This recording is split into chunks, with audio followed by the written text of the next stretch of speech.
Hello guys, we have here the one and only Kuya Aliri Kragohas. He's the former secretary of work and currently the senior choreographer of Alab Pangkat Mananayam. So, Kuya, before tayo mag-proceed sa sa question and answer portion, magkakaroon muna tayo ng fast talk. Sige.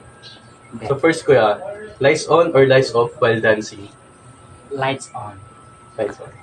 Next is solo or group dance performance? Group dance. Ballroom or hip hop? Ballroom. Dancing in sneakers or dancing in heels?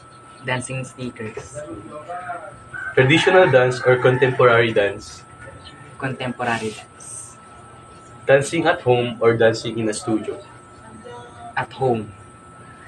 Slow dance or fast-paced dance? Both. Charot.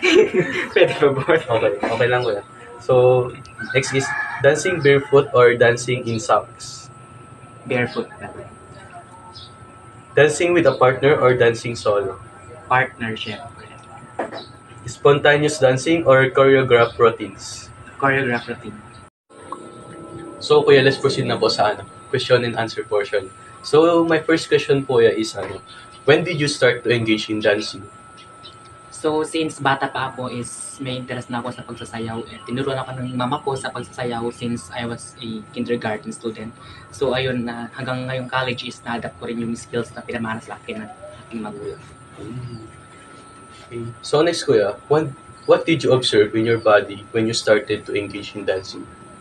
So, nung mga junior high school ako, ang payat-payat ko. So, nung more trainings na ako nung junior high school, nung naging member ako ng dance club, is doon na more nag-improve yung physique ko, then doon na mas maraming changes yung nakita ko sa nung sumasayaw na. So with all your knowledge and experience sa dancing kuya, can you share your experience sa pagsasayaw? So, doon sa experience ko sa pagsasayaw, marami akong experience since bata pa ako. Nandyan yung mga, nakikijoin ako sa mga different contests, outside the Isabela rin, gano'n. So, yung pinaka-memorable ko na experience is, syempre yung makakilala mga new friends sa mga, kunwari sa provincial meet, may nakilala ko mga friends sa area 2, area 3, ganyan. So, ayun yung pinaka-best experience ko sa pagsasayaw, yung meeting new friends talaga. That's good kuya. So next question ko is, we know that you're part of a dance group in our campus, which means that you also engage in extracurricular activities inside and outside of our campus. So paano mo napagsasabay yung responsibility mo sa grupo niyo kuya and sa inyo and sa academics mo at the same time?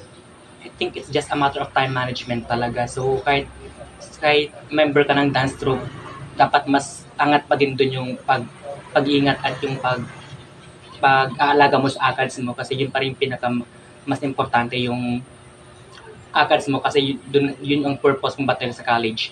Yung pagsasayaw ko is just it's my passion pero dapat wag mo pa rin papabayaan yung ACADS mo kasi yun talaga yung nagmamatter. So, what are the benefits it gives to you? It can be through mental, physical, or social. And yun ko.